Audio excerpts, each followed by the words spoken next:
our next comic.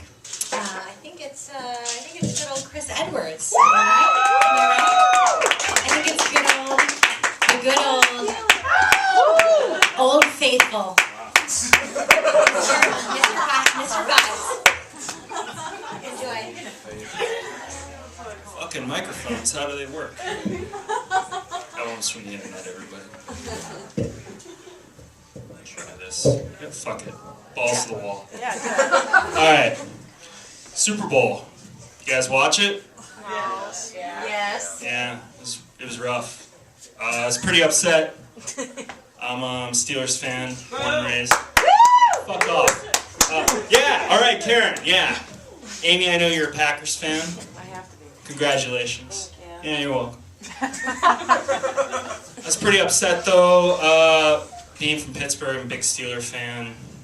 Any fan, I would be upset about how that turned out. I'm especially upset and nervous because the last time the Steelers lost the Super Bowl, I got cancer.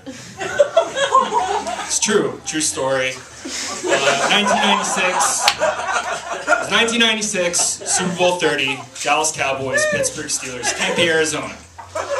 Quarterback Neil O'Donnell throws 2 costly interceptions to a then unknown defensive back by the name of Larry Brown, who would go on to be the game's MVP. 9 months later, I was diagnosed with Hodgkin's disease. Fucking Dallas Cowboys gave me cancer. No, causation does not necessarily equal. Wait, fuck it. Anyway. Yeah. So, okay, look. Having cancer, I shouldn't make fun of this. It's not a funny thing at all. Cancer is really terrible. It's awful at any age. It's especially terrible when you're 14 years old because you've just gotten used to the idea of pubic hair, and now suddenly that's gone. So, fair enough. And, you know, as you can see, I have red hair. I'm a redhead, a ginger American. As Amy would say, I'm a Miranda. So, growing up a lot, I got called fire crotch. Great thing about losing your hair, takes the sting out of that one. You got yourself a nice little comeback. Sorry, douchebag, fire's out. Then they'd call me cue balls. And I go back to being picked last in gym. So look on the bright side, everybody. It could have been worse. Could have happened to a kid who's good at sports. And look, guys, the world needs kids with cancer. No, hear me out. Kids with cancer play an integral role to the social order of American society. If it weren't for kids with cancer, who would famous athletes visit in the hospital every time they get accused of rape? You're welcome, Ben Roethlisberger. Glad I could help the team. Speaking of which, I was never a Make-A-Wish kid. I guess I wasn't sick enough. The whole Make-A-Wish thing never really made a lot of sense to me. So you've got a bunch of anemic, tired, sickly, frail kids suffering from chronic nausea. Let's take them to a theme park. I think if you're in that situation, the last place on earth you want to go is Space Camp. Or Disney World. Like, what the fuck are these kids gonna do in Disney World? They're gonna hang out in the gift shop while mom and dad jump the line at Space Mountain? And then, you know, there's always like the 3-year-old girl and Michael Jordan shows up. You know, 3-year-old girls don't watch basketball.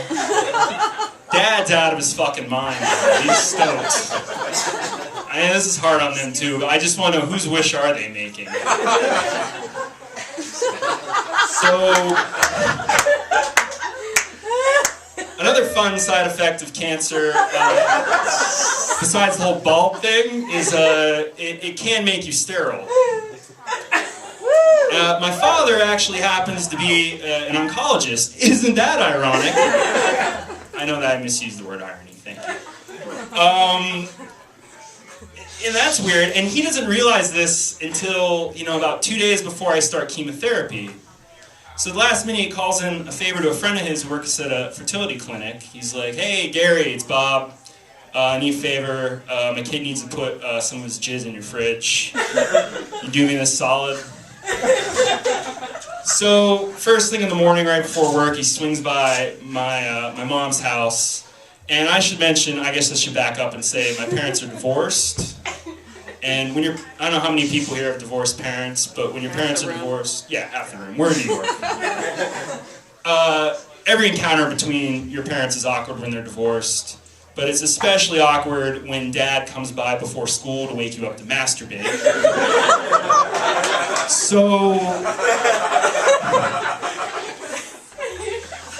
So dad comes in, wakes me up early in the morning, comes into my room, hands me a brown paper bag. In that brown paper bag is a plastic cup and a Playboy.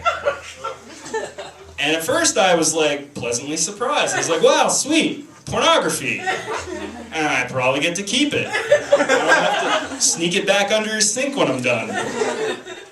But then I looked after he left, and I was getting ready. I looked at it, and it wasn't like a good Playboy. It was like a bad Playboy. It was the celebrity pictorial was like Drew Barrymore's mom. The centerfold didn't even have fake tits. I think the interview was with Tim Allen. It was not one of Norman Mailer's better essays. It was a little long-winded. But overcame the odds. Managed to pull it off. No pun intended. No pun was intended. And to this day, a little bit of me sits in a fridge in western Pennsylvania. Now, I don't know if I'm sterile. Like I said, there's a chance of sterility. I don't know. I don't really care. In a way, I'd rather be sterile. Because I love to fuck, but I don't really care much for children. So, and my fiance is even worse. She hates kids. But my dad is obsessed with me having children. I don't know what it is. He really wants to be a grandpa. I think he loves Werther's Originals. And so, sure enough, every time I'm home, we'll be sitting there watching TV, watching Steelers, watching football, and he'll be like, "Guys, can I get anything? Can I get you some coffee? Can I get you a soda, beer? Tracy, can I get you some sperm? You sure? You'll be there in back 30 minutes. No trouble, really. Okay, fair enough.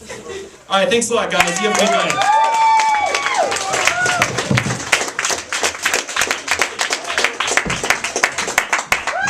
You're too funny. I love that.